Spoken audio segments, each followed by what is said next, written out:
Bismillahirrahmanirrahim. Assalamualaikum warahmatullahi wabarakatuh. Waalaikumsalam warahmatullahi wabarakatuh. Pagi hari ini pembahasan kita yakni surat Al-An'am ayat 104, di mana di dalam surat Al-An'am ayat 104 Allah kemukakan A'udzu billahi minasy syaithanir rajim. Qad ja'akum basairu mir rabbikum. Sesungguhnya telah datang kepada kamu bukti-bukti dari Tuhan kamu. Faman absara falinafsihi. Maka barang siapa melihat, maka untuk dirinya. Wa man amiya fa alaiha. Dan barang siapa buta, maka kebutaannya atas dirinya. Wa ma ana alaikum bihafizin. Dan aku sekali-kali bukanlah pengawas kalian, bukan pengawas kamu.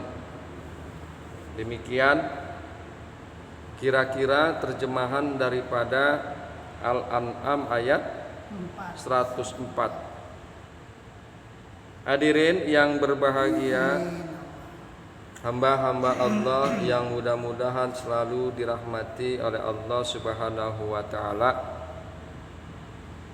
Setelah menjelaskan sesuatu yang tidak dapat dijelaskan hakikatnya oleh bahasa manusia, ditegaskannya dengan memerintahkan Nabi Sallallahu Alaihi Wasallam untuk menyampaikan bahwa uraian-uraian yang lalu adalah sesuatu yang sangat jelas bagi yang ingin menggunakan mata hatinya.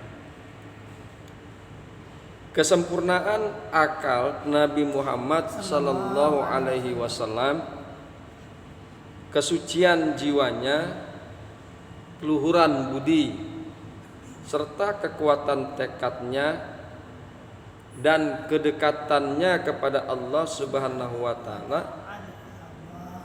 kesemua sifat-sifat itu mengantar beliau memahami dan menghayati secara sempurna uraian yang lalu. Sehingga sangat wajar ayat ini menggunakan redaksi yang menunjukkan bahwa bukan orang lain tetapi beliau sendiri yang menyatakan, sesungguhnya telah datang kepada kamu. Bukan kamu yang mendatangkan.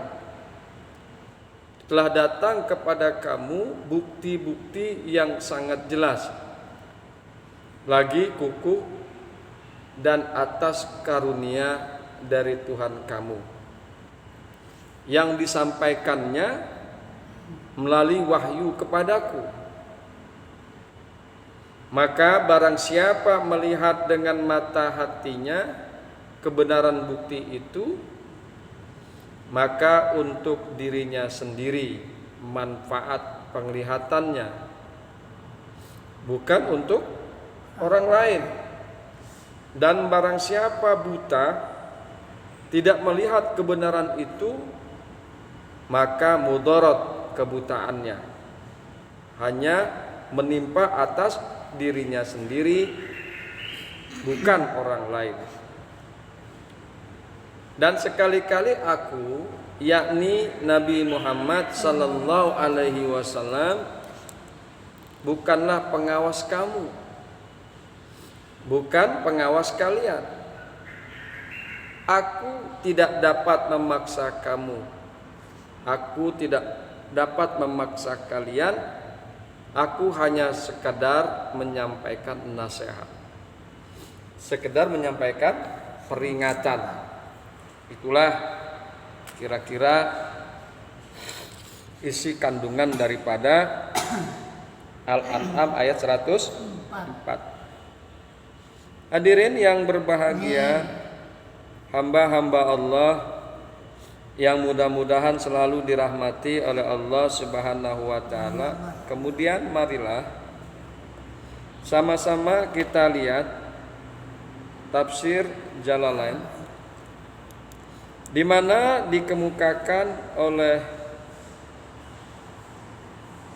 Imam Jalaluddin, "Kul, katakanlah olehmu wahai Muhammad, kul ya Muhammad lahum, katakanlah olehmu wahai Muhammad kepada mereka,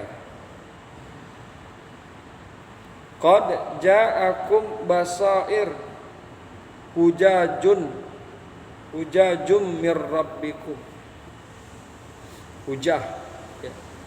Sesungguhnya telah datang kepada kalian bukti-bukti atau hujah, alasan yang jelas, mir rabbikum, dari Tuhan kalian.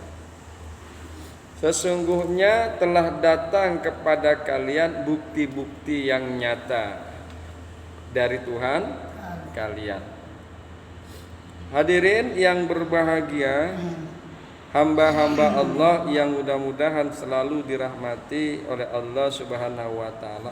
Kemudian perhatikan kata-kata basair. Qad ja'akum basair, sesungguhnya telah datang kepada kalian basair, yaitu hujah. Basair itu adalah jamak dari kata basirah. Ada yang memahami dalam arti bukti-bukti yang dengannya dapat dilihat sesuatu sebagaimana adanya. Dalam konteks uraian ayat-ayat ini adalah makna dalil-dalil yang dikandung oleh ayat-ayat Al-Quran yang bila digunakan dengan baik dan benar akan mengantar penggunanya kepada pembenaran akal dan hati terhadap apa yang disampaikan oleh Nabi Muhammad sallallahu alaihi wasallam.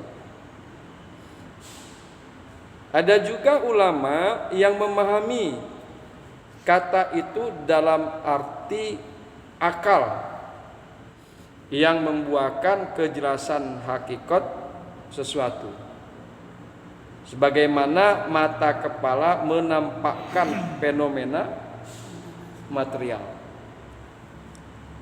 Sementara ulama membedakan antara basor dan basirah. Untuk penglihatan melalui mata kepala digunakan kata basar, sedang untuk mata hati digunakan kata basirah atau jamaknya basair.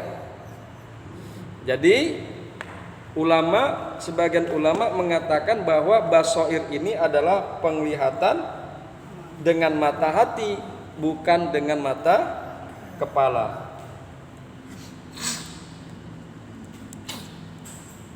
Ya, hadirin yang berbahagia, hamba-hamba Allah yang mudah-mudahan selalu dirahmati oleh Allah Subhanahu wa taala. Ulama itu biasa berbeda pandang, berbeda pendapat. Ya. Itulah hebatnya Al-Quran. ya, memberikan inovasi dan motivasi kepada setiap orang, khususnya para ulama, untuk bisa mengkaji dan mendalami Al-Quran. Dengan latar belakang yang berbeda antar ulama, pengetahuan yang berbeda antar ulama, maka melahirkan interpretasi yang berbeda-beda, dan itu adalah menjadi khasanah yang sangat luar biasa di dalam agama Islam. Hadirin yang berbahagia, hamba-hamba Allah yang mudah-mudahan selalu dirahmati oleh Allah Subhanahu wa taala. Terlepas dari benar tidaknya perbedaan itu, yang jelas bahwa bukti-bukti yang terhampar di dalam alam raya atau yang tercantum di dalam kitab suci Al-Quran hanya dapat berfungsi dengan baik jika mata hati digunakan, baik dalam arti akal pikiran maupun intuisi dan kesucian jiwa. Jadi hanya bisa dilihat Quran ini sehingga menimbulkan keimanan dan ketakwaan dari intuisi dan kesucian jiwa mata hati kita, sehingga kita bisa menjadi beriman dan merasakan tanda-tanda kebesaran Allah melalui Al-Quran. Hadirin yang berbahagia, hamba-hamba Allah yang mudah-mudahan selalu dirahmati oleh Allah Subhanahu wa taala, Ja'lib Al-Yamani berkata kepada Sayyidina Ali,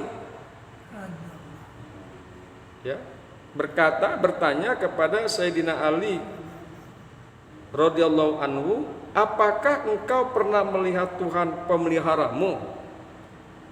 Sayyidina Ali kemudian menjawab, bagaimana aku menyembah sesuatu yang aku tidak lihat?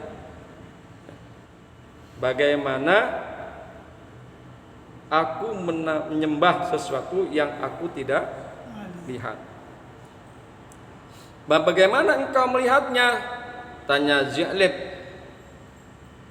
Ali menjawab, dia tidak dapat dijangkau oleh mata dengan pandangan kasar, tetapi disentuh oleh hati dengan hakikat iman. Jadi dengan mata kasar kita, mata kepala kita nggak bisa kita melihat Allah. Tetapi basirah, mata hati kita, bisa merasakan kebesaran Allah, bisa merasakan tanda-tanda kekuasaan Allah, sehingga bisa timbul di dalam hati keimanan. Bisa timbul di dalam hati kita keimanan. Emang iman tempatnya di mana? Di dalam hati, bukan di mata kepala kita, tapi mata hati kita, sehingga kita beriman. Hadirin yang berbahagia, kita akan coba buktikan tentang pembicaraan antara Ja'lib Al-Yamani dengan Sayyidina Ali karramallahu ta'ala wajha. Ada satu ayat, wa min ayatihi an khalaqalakum min anfusikum azwaja. Wah, ayat ini sangat familiar, apalagi di tengah-tengah pernikahan. Pasti ustadz atau kiai yang berceramah ataupun MC-nya bahkan seringkali menggunakan ayat ini. Wa min ayatihi an khalaqalakum min anfusikum azwaja. Dan dari tanda-tanda kebesaran Allah, tanda-tanda kekuasaan Allah, bahwa Allah menciptakan untuk kalian dari diri kalian pasangan. Kalau orang hanya melihat dengan mata kepala sendiri, itu nggak akan tampak tanda-tanda kebesaran Allah di dalam acara pernikahan, nggak akan tampak. Tapi kalau orang melihat dengan mata hati, dengan basirah yang kuat, akan melihat bahwa di dalam pernikahan tersebut ada tanda-tanda kekuasaan Allah, sebagaimana di Allah kemukakan wa min ayatihi an khalaqalakum min anfusikum azwaja. Kita bisa ambil contoh, ada 2 orang pasangan laki-laki perempuan. Katakan yang satu namanya Hendy Septian, yaitu putra Bapak Ocok Sudarsa. Ini dari Sunda. Katakan kotanya Majalengka kan gitu. Ini dari Sunda. Kemudian ceweknya, perempuannya ada Dian Pratiwi, putri daripada Suprayitno, Bapak Suprayitno. Ini dari Jawa. Hadirin yang berbahagia, hamba-hamba Allah yang beriman. Kalau kita lihat, apakah Bapak Oco itu dulu ada rencana sebelum menikah akan punya besan yang namanya Bapak Suprayitno? Enggak ada. Kemudian lahir anaknya yang bernama Hendy. Apakah Bapak Oco itu ingin menikahkan anaknya dengan Dian Pratiwi? Tidak ada. Tidak ada. Atau katakan Hendy Septian ini bercita-cita dari sejak kecil, dari sejak balita, SD, SMP, SMA, akan menikahi yang bernama Dian Pratiwi, putri daripada Bapak Suprayitno. Tidak ada. Kemudian mereka bertemu. Ya. Begitu juga Dian Pratiwi. Tidak ada dari dulu, dari sejak dia lahir sampai dia dewasa, berpikiran untuk menikah dengan Hendy Septian yang orang Sunda. Dian Pratiwi ini orang Jawa. Tapi kenapa kok mereka bisa berjodoh? Dari suku yang berbeda, budaya yang berbeda, latar belakang yang berbeda, dari rahim yang berbeda, dari sumber yang berbeda, ternyata mereka bisa disatukan dalam satu pernikahan, membentuk suatu rumah tangga. Yang awalnya mereka tidak pernah rencanakan itu.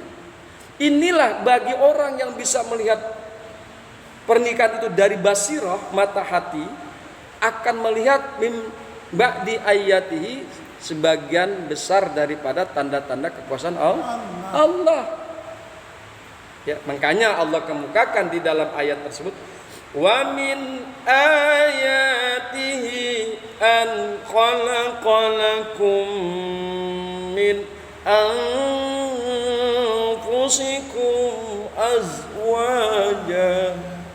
Dan sebagian tanda-tanda kekuasaannya, sebagian tanda-tanda kebesarannya, bahwa Allah telah ciptakan untuk kalian dari diri kalian sendiri pasangan-pasangan kalian.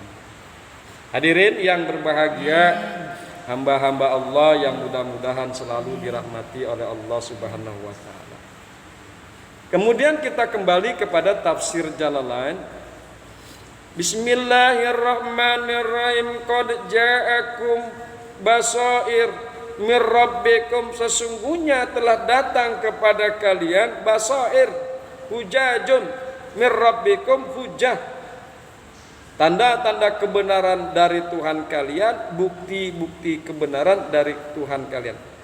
Faman absara, maka barang siapa yang melihat, falinafsihi, untuk dirinya sendiri. Perhatikan kembali kalimat di dalam penggalan ayat, qad ja'akum basair mir rabbikum, telah datang kepada kalian, telah datang kepada kamu bukti-bukti dari Tuhan pemelihara kalian. Menunjukkan bahwa basair atau bukti-bukti yang sangat jelas itu sendiri yang datang kepada mereka, bukan mereka yang mendatangkan, tapi bukti-bukti itu sendiri yang datang kepada kalian. Ya, bukti-bukti itu sendiri yang datang kepada kalian,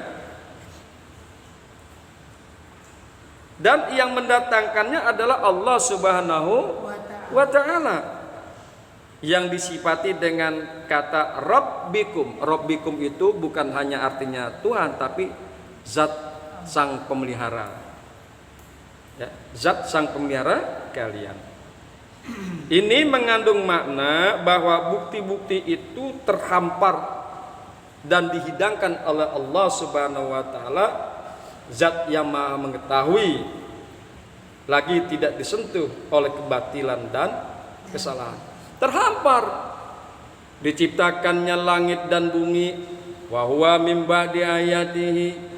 Bertemunya kita pada pagi hari ini tidak lepas daripada ketentuan Allah, bahwa min ba'di ayatihi. Udah dihamparkan oleh Allah Subhanahu wa taala tanda-tanda kekuasaan Allah. Banyak sekali. Dia menghidangkannya dalam konteks pemeliharaannya kepada manusia. Demikian terlihat bahwa Allah Subhanahu wa taala yang memulai langkahnya, manusia seharusnya menyambut langkah itu, apalagi ini adalah untuk kemaslahatan mereka sendiri, bukan untuk orang lain. Makanya dikemukakan oleh Allah, paman absaraha fa'amana oleh nafsihi. Maka barang siapa yang melihat bukti-bukti tersebut, fa'amana, kemudian dia beriman, fali nafsihi, untuk dirinya sendiri, bukan untuk orang lain. Kita beriman untuk diri kita sendiri, bukan untuk orang lain. Orang lain gak mau beriman pun untuk dirinya sendiri, bukan untuk kita, bukan untuk Kanjeng Nabi Muhammad sallallahu alaihi wasallam. Nabi Muhammad fazakir innama anta muzakir, ya Rasulullah, peringatkanlah olehmu kepada kalian, innama anta muzakir, sesungguhnya engkau hanya sekedar memberi peringatan. Enggak ada kamu harus bertanggung jawab atas keimanan dan kekufuran mereka.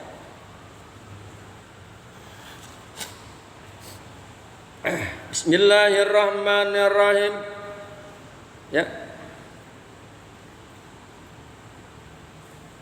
Jadi sekali lagi untuk diri kita sendiri, keimanan dan kekufuran untuk orang yang bersangkutan.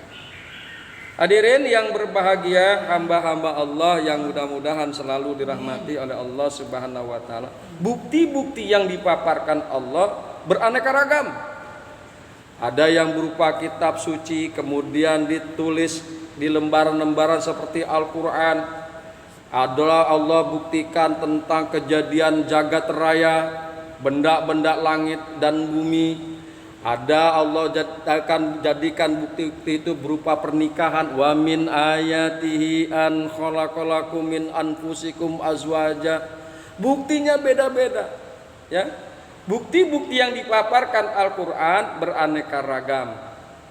Bermula dari bukti ontologi, kosmologi, teologi, hingga pengalaman moral atau pengalaman keagamaan yang diperoleh sejumlah dengan jumlah yang tidak terhitung dari hamba-hamba Allah Subhanahu wa taala.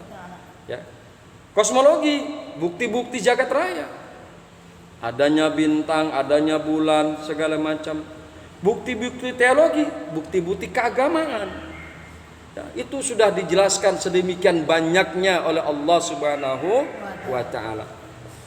Bismillahirrahmanirrahim. Faman absara, maka barang siapa yang melihat bukti-bukti tersebut, fa'amana, lalu dia beriman, fali nafsihi, maka untuk dirinya sendiri.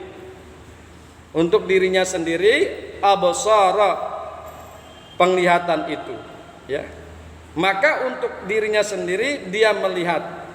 Li'anna sawaba ibsarihi lahu, karena bahwasanya ganjaran pahala penglihatannya itu untuk dirinya sendiri. Dia beriman karena dia melihat tanda-tanda kekuasaan Allah, kemudian dia beriman, ya untuk dirinya sendiri pahalanya.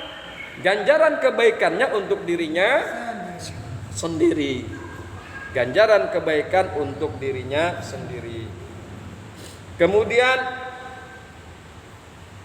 waman amiya anha fadalla, maka dan barang siapa yang buta, yang tidak melihat daripada tanda-tanda kebesaran Allah,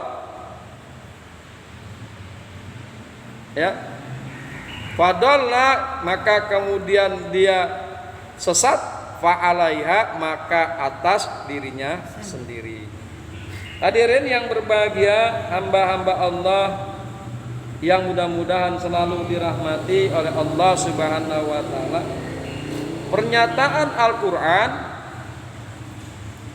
Pernyataan Al-Qur'an yang dikandung oleh firman-Nya, barang siapa melihat maka untuk dirinya sendiri, dan sebaliknya, barang siapa yang tidak melihat juga untuk dirinya sendiri.